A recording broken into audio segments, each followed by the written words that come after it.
Your hotel had a great month. Occupancy was up. RevPAR looked strong. Reviews were solid. So why is the bottom line still not back to where it was in 2019?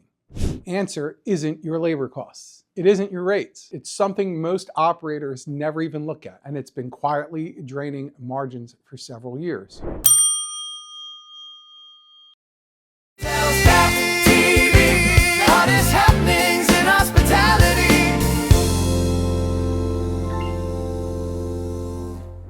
Welcome to the front desk. I'm Jim DiNardo. This is where we take what's happening in the world and translate it directly to what it means for your hotel, your operation, and your bottom line. Today, oil prices. And before you think this is an economics lecture, stick with me, because this affects every single department in your building. And most of your competitors have no idea it's happening. Let's start with your guests, because they can't get to you without fuel. Airline fuel costs run between 25 and 30% of total operating expenses. When crude spiked, we saw a 50% year-over-year increase in jet fuel costs. What does that mean for your hotel? It means airfare went up. And when airfare goes up, guests start making different choices about where they travel and how far. Destination hotels and resorts feel this first, but even urban properties feel it in group bookings, conference attendance, and leisure travel patterns. Your demand isn't just driven by your marketing. It's driven by whether your guests can afford to get to you. Now let's talk about what's inside your building. Every piece of furniture you ordered, every linen delivery, every amenity on the bathroom counter, every case of beer behind your bar, it gets to you on a diesel truck. Diesel prices have run 30 to 40% above pre-2020 levels. That doesn't disappear, it transfers. It transfers to every vendor who ships you something, and those vendors bake it into your invoice. You didn't see a line item that said fuel surcharge. You saw a slightly higher price on your towels, on your paper products, on your mattress replacement, on your renovation quote. The surcharge is invisible, but it's there. If you're running a restaurant, a banquet operation, or even just a continental breakfast, this one hits you directly. Transportation makes up to 10 to 15% of total food cost. So when diesel prices spike, your food distributor's cost goes up, and that gets passed to you, even if commodity prices stay flat.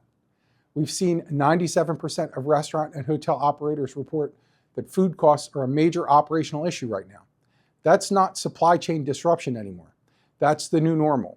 And oil prices are one of the reasons it's staying. If you're still running the same food cost percentage assumptions that you used in 2019, your P&L is lying to you. Here's one most people don't connect: plastic. Plastic is made from petroleum, which means when oil prices go up, plastic resin costs go up. And plastic resin is the raw material for virtually every single-use item in your hotel operation. Key cards, toiletry bottles, trash bags, takeout containers, dry cleaning bags, amenity packaging. We've seen a 20% increase in plastic resin costs. It shows up as higher cost on your janitorial supply order, on your amenity vendor invoice. Small per unit, but multiplied by thousands of rooms a year, it adds up. Here's the part that doesn't show up in your P&L at all, but you should understand it. Your workers are feeling this too. Fuel costs swing 20% in a season. For a housekeeper or a line cook who's driving 20 minutes to get to your property, that's a real hit to their take-home pay. It affects their commute decisions, it affects their attendance, it affects whether they take a job closer to home when one comes open. Labor is already 45 to 50% of your operating costs. If the people doing that work are squeezed at the pump, the pressure finds its way to your HR and your scheduling. It's all connected. Here's the bottom line. Hotel revenues have largely recovered from the pandemic, but hotel profits have not.